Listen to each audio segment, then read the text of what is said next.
하나님께서 당신을 통해 메마른 땅에 샘물 나게 하시기를 가난한 영혼 목마른 영혼 당신을 통해 주 사랑 알기 원하네. 한 번 더 하겠습니다. 우리 뒤로 보시고 하나님께서 당신을 통해 메마른 땅에 샘물 나게 하시기를 가난한 영혼 목마른 영혼 당신을 통해 주 사랑 알기 원하네. 아멘. 네. 복을 많이 빌어주면 자기도 복을 받습니다. 예, 이웃을 잘되게 복되게 하는 저와 여러분이 되시면 너무 좋겠습니다. 계속해서 우리 성경 듣기 하고 있는데요. 잘 하고 계시는지 모르겠습니다. 지치지 마시고 한 번씩 휴가 주간이 또 있습니다. 마지막 주는 항상. 그러니까 또 복습도 좀 하시고 이렇게 해서 성경 신약 원래 우리 신약 1독 작년에는 이제 신구약을 1독 했는데 많이 좀 힘들으리라 생각을 해서 신약 1독을 지금 진행하고 있습니다. 다 돼가고 있는데요. 신약 1독 다 되면 또 한 번 더 들으려고 합니다. 신약 계속. 그래서 여러분들이 자꾸 귀에 좀 하나님 말씀이 익숙한 그런 시간들이 되었으면 좋겠습니다. 자, 지금 우리 광복 80주년 지난 금요일 날 그렇게 맞이했는데요. 우리나라가 주권을 잃고 백성들은 마치 부모 없는 고아처럼 이렇게 가련하고 불쌍한 형편에 빠져서 정말 그 고난과 압박의 세월, 힘겹고 정말 무거운 그런 칠흑 같은 흑암의 세월들을 우리가 그동안 살았습니다. 살아도 산 것이 아닌 이런 삶이었죠. 마치 시력과 청력을 모두 잃은 이 장애인처럼 그렇게 해서 일본의 온갖 만행 그리고 그 악랄한 행위를 보아도 못 본 척 해야만 했고 또 들어도 못 들은 척 해야만 하는 그런 참 비참한 삶 살았던 것을 보게 됩니다.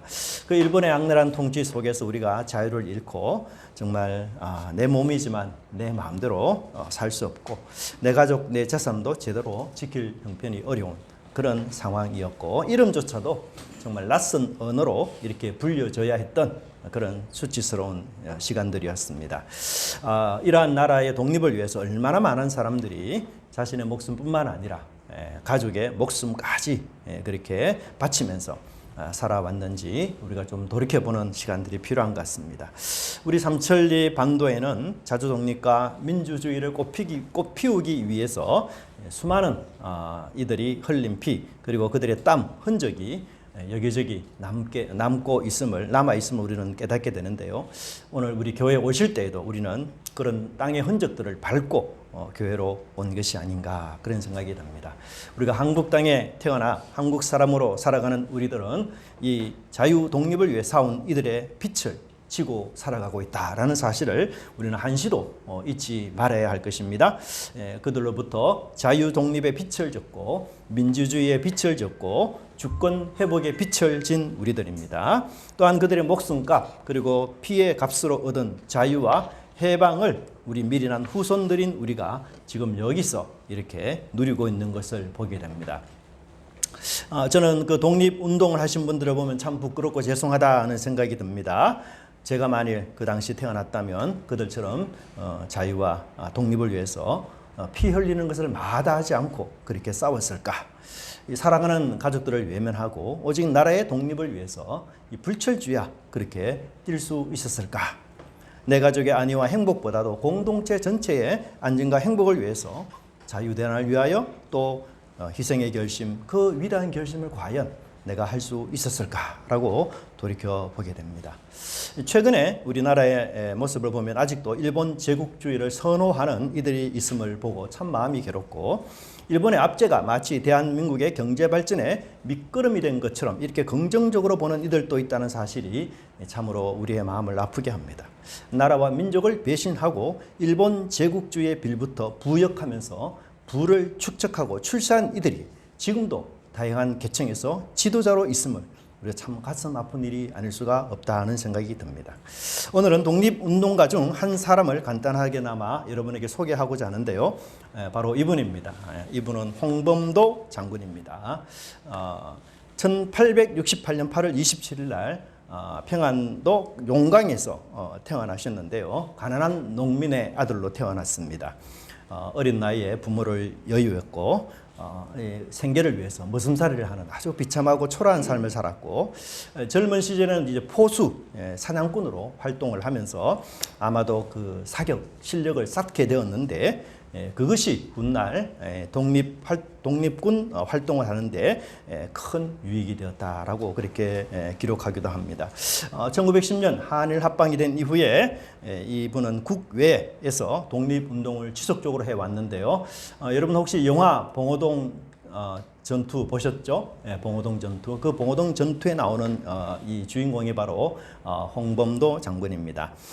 여기 봉오동 전투에서 이분은 다른 독립군들과 연합해서 이 일본군 한 개 대대가 제가 찾아보니까 한 500명 내지 400명의 군사들이더라고요. 그래서 이 군사들을 섬멸하는 쾌거를 이루었고요.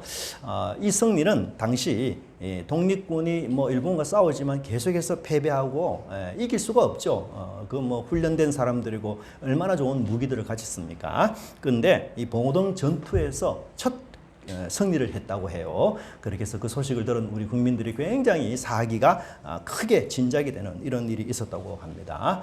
또 독립운동가 중에 김좌진 장군이 또 있지 않습니까? 그래서 이 홍범도 장군은 김좌진 장군과 연합해서 청산리 대첩에서 10여 차례 이렇게 전투를 해서 일본군을 또 격파하는 이런 쾌거를 이루었다고 합니다. 그런데 이분의 말년은 굉장히 불행했습니다. 고려극장이라는 곳에서 수의를 하다가 돌아가셨는데, 죽기 전에 이 고려극장에서 수의를 하면서 모았던 전 재산을 가지고서 한 번도 존경받지 못하고, 한 번도 대접 제대로 받지 못하고, 한 번도 배불리 먹지 못했던 자기 부하들 그리고 동지들을 초대해서 풍성한 잔치로 그들을 먹이고 빈손으로 극심한 가난 속에서 1943년에 그렇게 돌아가셨다라고 합니다. 근데 더 안타까운 것은 이분의 후손이 한 분도 없다는 사실입니다.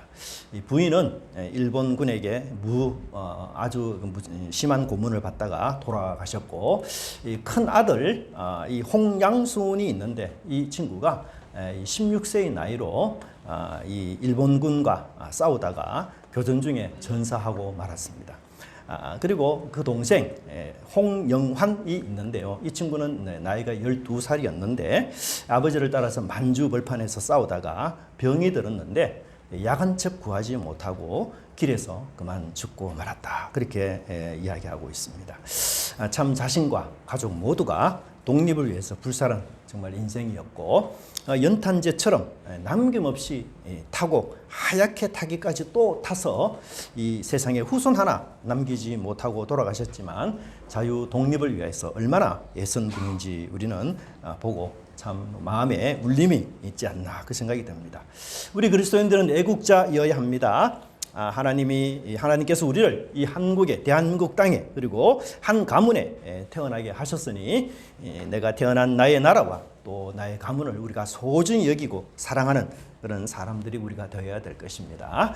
근데 더 귀하고 더 고귀하고 위대한 일이 여기 있는데, 그것은 바로 하나님을 위하여 이 땅에서 하나님 나라 백성으로 살아가는 길입니다.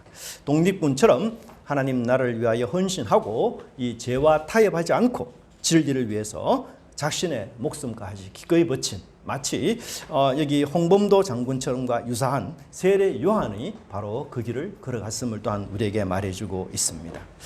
저는 이 설교를 준비하면서 우리 홍범도 장군과 이 세례 요한이 참 무척 닮은 점이 있구나 그 생각이 많이 들었는데요.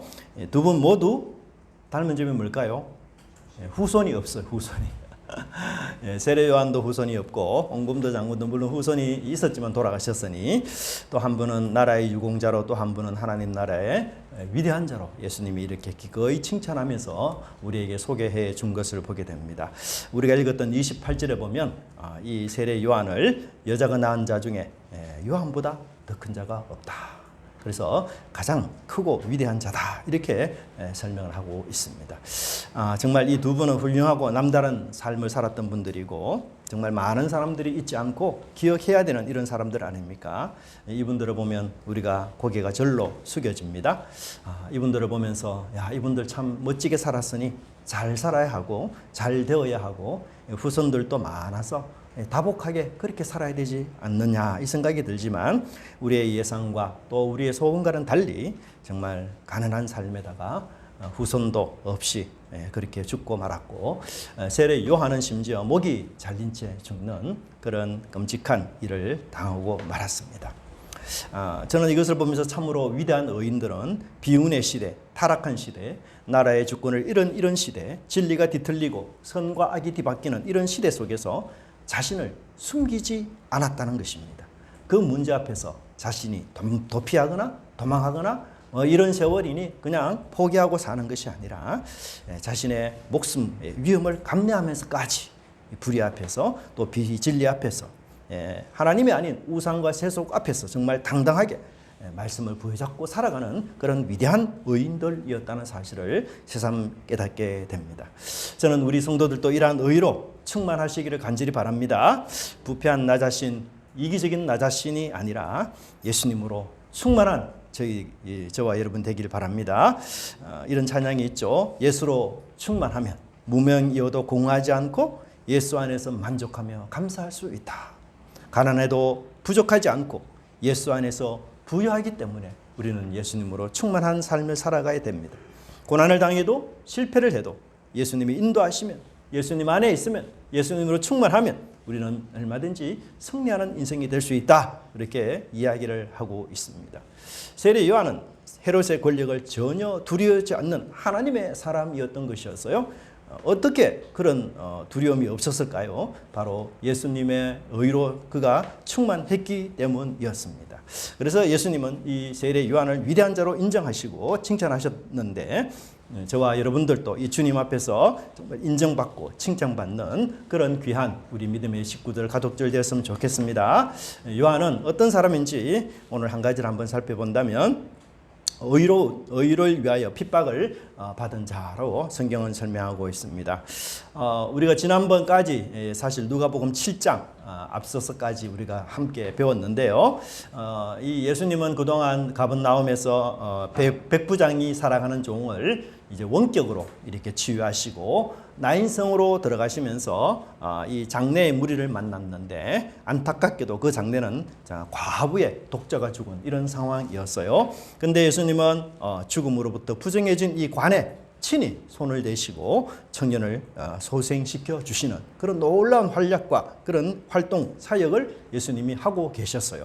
그런데 이런 상황에서 요한은 지금 과연 어디에 있습니까? 바로 감옥에 갇혀 있었던 것이었어요. 여러분, 세례 요한은 굉장히 유명한 사람 아닙니까? 왜냐? 예수님께 세례를 주던 분이에요. 그러니까 예수님의 사역을 출발하게 한 사람이 바로 세례 요한이었습니다. 그래서 세례 요한과 예수님은 그 뗄래야 뗄 수 없는 아주 긴밀하고도 밀착한 관계에 있는 그런 분이었고요. 이 세상에 예수님을 소개한 앞서서 예수님을 소개한 그런 분이 바로 세례 요한이었어요. 그런데 그 세례 요한이 지금 감옥에 갇혀 있다는 것이었습니다. 세례 요한이 감옥에 갇힌 이유는 그 당시 이 분봉 왕으로 있었던 헤롯 안티파스가 자기의 첫 번째 부인이 있었어요. 그 첫 번째 부인이 파사엘리스인데요. 이 부인과 이혼을 합니다. 그리고는 이 자기 동생 헤로디아의 아내 부인이었던 헤로디아와 결혼을 했습니다. 그래서 요한이 이것을 굉장히 비판을 한 거죠. 이 첫 번째 부인 파사엘리스는 사실 나바티아라는 공화국의 공주였습니다. 여기 이 나바티아 공화국의 빨간 지역인데요. 굉장히 큰 나라죠, 그죠? 이 나라의 공주가 헤롯 안티파스와 이제 결혼을 했는데 갑자기 이 헤롯 안티파스가 일방적으로 이혼을 하고 파사엘리스라는 자기 첫 부인을 이 그 나바티아 공화국으로 돌려보내 버렸어요. 그래서 여기에 이 나바티아 공화국을 통치하고 있는 아레타스 왕이 굉장히 분노가 나가지고 사실 헤롯 안티파스와 전쟁을 벌립니다. 그런데 이 전쟁에서 헤롯 안티파스가 패배해요. 그래서 굉장히 수치와 모욕을 이렇게 당하는 이런 일이 역사적으로 일어납니다. 근데 이런 일에 대해서 세례 요한이 이 꾸지람을 합니다. 마가복음 6장에 보시면 동생의 아내를 취하는 것이 옳지 않다라고 그의 부도덕함, 권력과 정욕에 붙잡혀서 결정한 불의한 결정에 대해서 책망하고 나무라는 세례 요한을 보게 됩니다. 사실 우리 일반 사람은 물론이거니와 모범을 보여야 될 지도자로서는 더더욱 해서는 안 될 일을 헤롯이 한 것이었어요. 이 선지자의 외침, 지적에 헤롯이 어떤 반응을 했습니까? 잘못했다, 이런 회개 반응이 전혀 아니었어요. 오히려 자기의 약점, 정치적 약점을 맹공격하고 비난하는 이 요한을 감옥에 가두고 말았습니다. 이런 모습을 보면 세례 요한은 의를 위해서, 예수님의 진리를 위해서 핍박을 기꺼이 감내하는 그런 사람이었고, 정말 그는 왕궁에까지도 하나님 말씀을 전하는 그런 사람이었어요.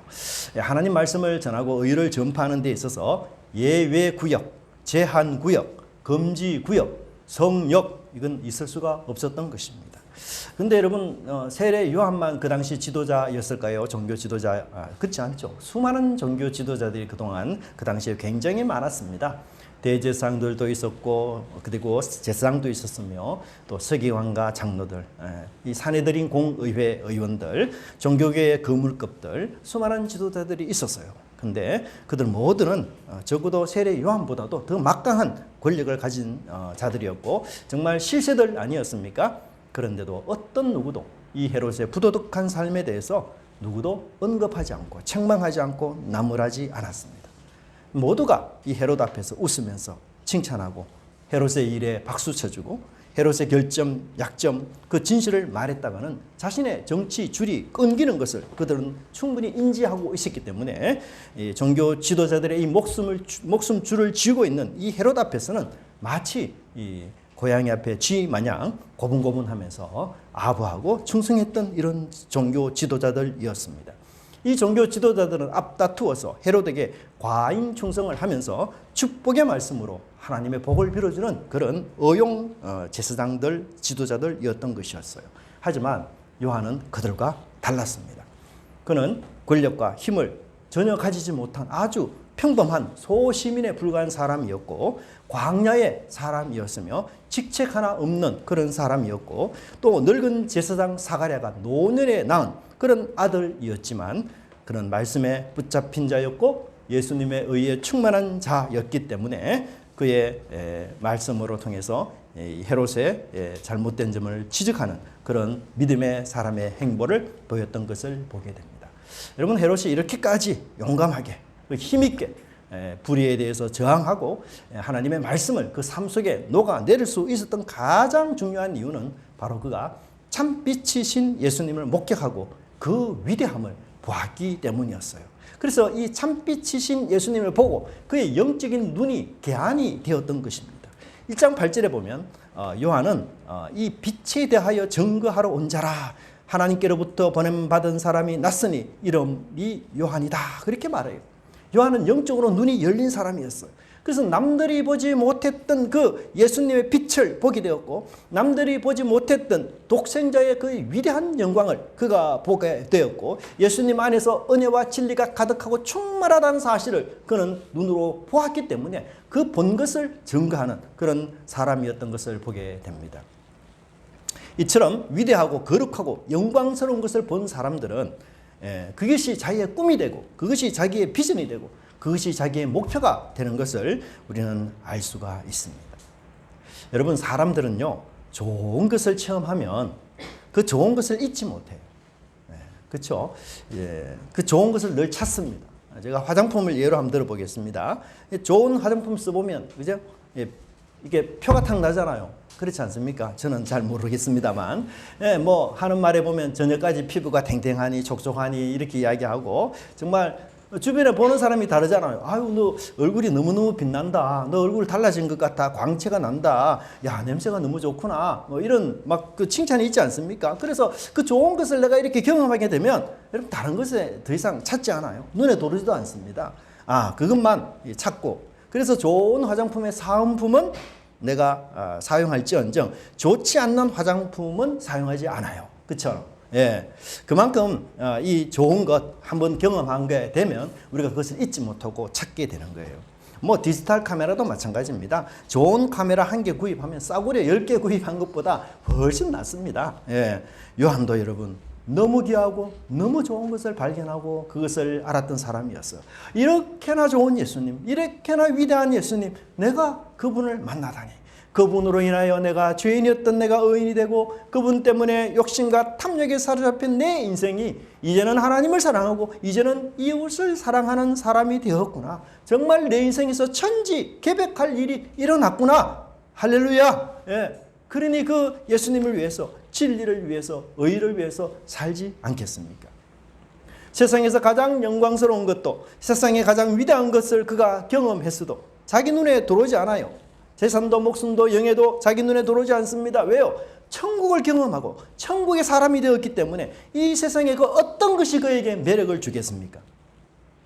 여러분, 세상에 가장 좋은 것, 천국에서 가장 안 좋은 것 비교하면 무엇이 더 좋겠습니까? 예? 천국의 것이 가장 좋은 거죠. 천국의 최하 등품도 여러분 세상의 최고 등품보다 훨씬 더 낫습니다. 그런데 우리가 이런 천국을 경험했다, 예수님이 나는 예수님을 안다 이렇게 말해 놓고도 여전히 이 세상의 매력을 느끼고 이 세상이 좋고 내가 이 세상의 적성에 너무 잘 맞다 그렇게 느끼는 사람이 있습니까? 그렇다면요, 그 사람의 천국은 세상보다 못한 것이에요. 예, 그런 천국은 볼품이 없는 것이에요. 그런 천국은 하나님이 만든 것 아닙니다. 인간이 만든 이 모조품 천국, 이것은 하자가 많습니다. 영원하지 않아요. 수리하고 또 수리하고 고치고 또 고치고 수선해야 돼요. 또 여러분, 인간이 만들었기 때문에 인간에 의해서 반드시 깨어질 수 있어요. 반드시 부서집니다. 여러분, 인간이 만든 것은요, 항상 인간에 의해서 무너지고 박살나고 사라질 수 있는 것이 바로 인간이 만든 거예요. 그런데 하나님이 만든 것은 인간이 결코 훼손하지 못합니다. 인간이 하나님께서 만드신 것을 여러분 부수고자 그리고 그것을 회방하고자 하는 세상, 인간은 오히려 반대로 깨어지고 부서지고 망하고 마는 것입니다. 누가는 온 우주의 왕이신 예수님의 사실을 우리에게 이렇게 소개하고 있습니다. 무릇 이 돌 위에 떨어지는 자는 깨어지겠고 이 돌이 사람 위에 떨어지면 그를 가루로 만들어 흩으리라. 여러분, 여기서 돌은 누구를 말할까요? 예, 하나님의 아들 예수님을 말합니다. 근데 왜 하필 예수님을 돌로 이야기할까요? 우리나라에서 돌이라는 말은 별로 좋은 의미가 아니잖아요. 예? 야, 너 머리가 돌이냐? 뭐 이런 식으로 표현해서 좀 부정적인 그런 표현들이 참 많습니다. 근데 어떻게 이 예수님을 돌로 그렇게 묘사할까?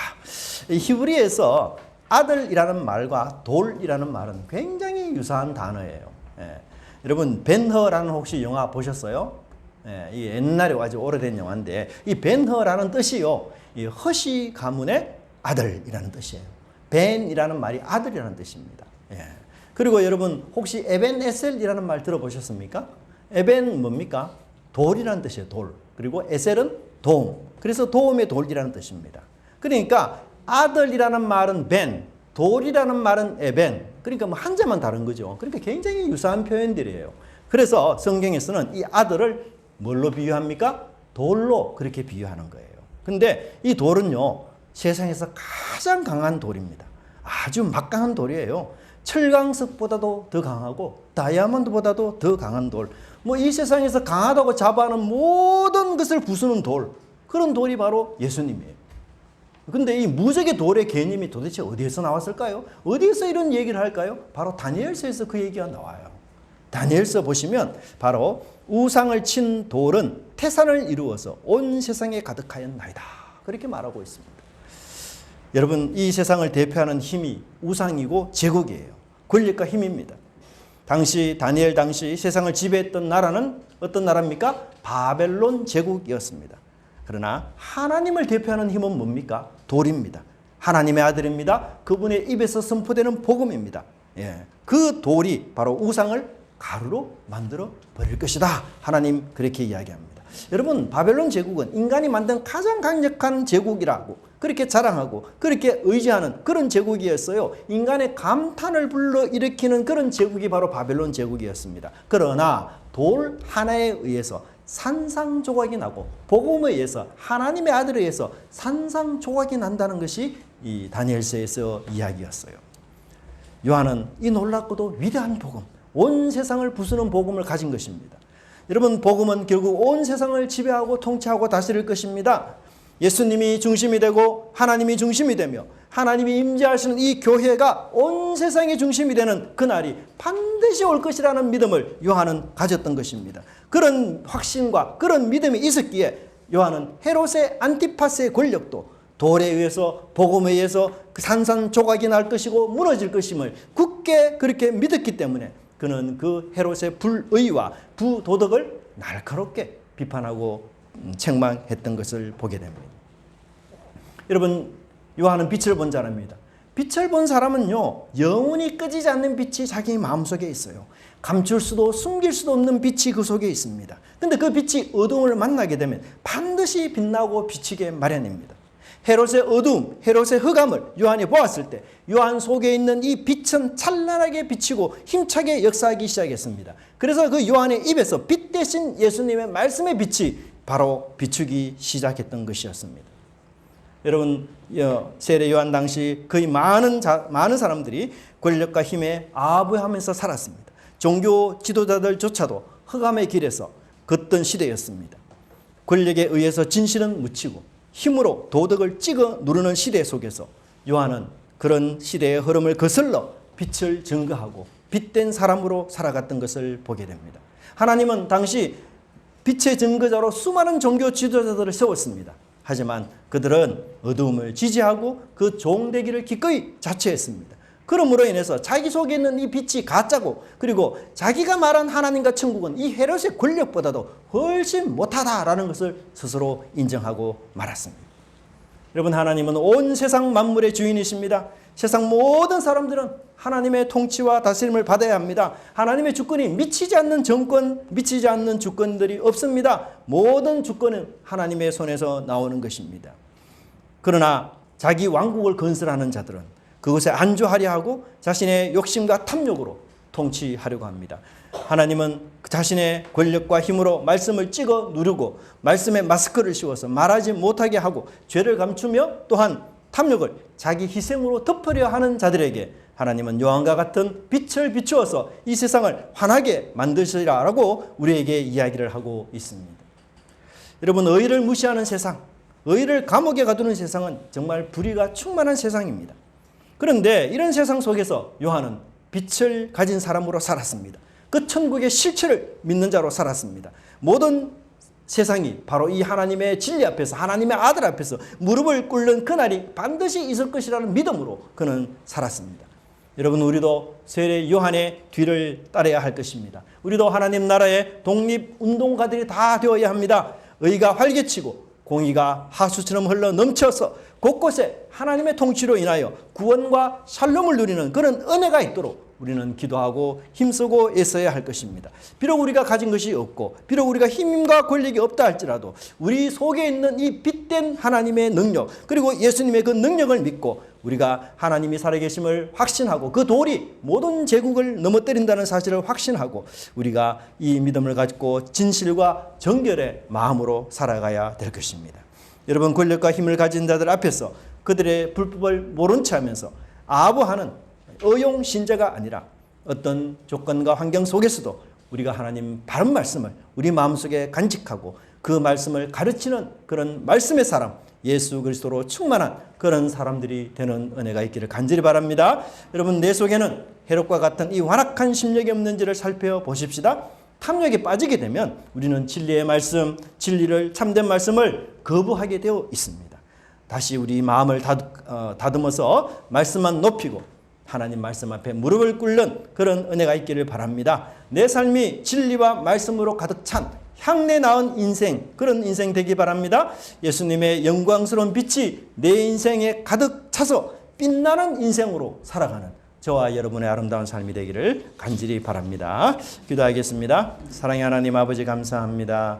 강복의 날을 맞이하면서 우리 인생 역시 예수님으로 인하여 사단으로부터 억압되어 종으로 살던 저희들을 해방시켜 주셔서 천국 백성으로 삼아주신 하나님의 놀라운 광복의 은혜를 또한 진심으로 감사함을 드립니다. 하나님, 오늘 의를 위하여 살아왔던 제 요한의 모습을 저희들이 살펴보면서 하나님, 우리 속에 찬란히 빛나는 이 빛이신 예수 그리스도로 우리가 충만하여 져서 흑암의 세상에 빛된 자의 삶으로 소금으로 살아가기에 부족함이 없도록 저희들에게 은혜와 은총으로 함께하여 주시기를 간절히 빌고 원하옵나이다. 하나님, 요한처럼 우리 영안이 열렸습니다. 개안되었습니다. 남들이 보지 못하는 것, 남들이 듣지 못하는 것, 그것을 우리는 보고 듣고 알게 되었습니다. 이 세상의 미래가 어떻게 전개되며 끝내는 하나님이 중심이 되는 세상, 말씀이 중심이 되고 하나님을 사랑하는 교회가 중심이 되는 세상을 하나님 만들어 가신다고 약속하셨사오니 하나님, 그 약속을 믿는 믿음으로 오늘 현재를 빛 가운데서 진리 가운데서 요한처럼 살아가는 저희들 되게 하여 주시옵소서. 다른 사람들은 입을 다무고 있을지라도 하나님, 진리를 아는 저희들, 빛이 우리 속에 있으며 예수 그리스도로 충만한 우리에게는 주님, 입을 벌려 빛을 전하게 하시고 복음을 전하게 하시고 빛된 삶, 복음에 합당한 삶으로 살아가는 저희들 성도 되게 하여 주시옵소서. 그래서 흑암이 있는 곳에서도 하나님, 하나님의 나라가 생명처럼 빛된 역사를 일으킨다는 사실을 주위에 전하고 알리는 저희들의 삶이 되게 하여 주시옵소서. 하나님, 우리 속에 세상을 사랑하고 세상을 사모하는 마음이 있다면 주님, 저희들 바꾸어 주시고 변하게 하여 주시옵소서. 의로 충만한 요한처럼 예수 그리스도로 충만한 저희들의 삶이 되어져서 세상의 어떤 것에서도 저희들이 흔들리지 않고 요동하지 않고 굴하지 않는 참된 믿음과 은혜로 함께하여 주시옵소서. 감사드리고 예수님 이름으로 기도드리옵나이다. 아멘. 찬송가 200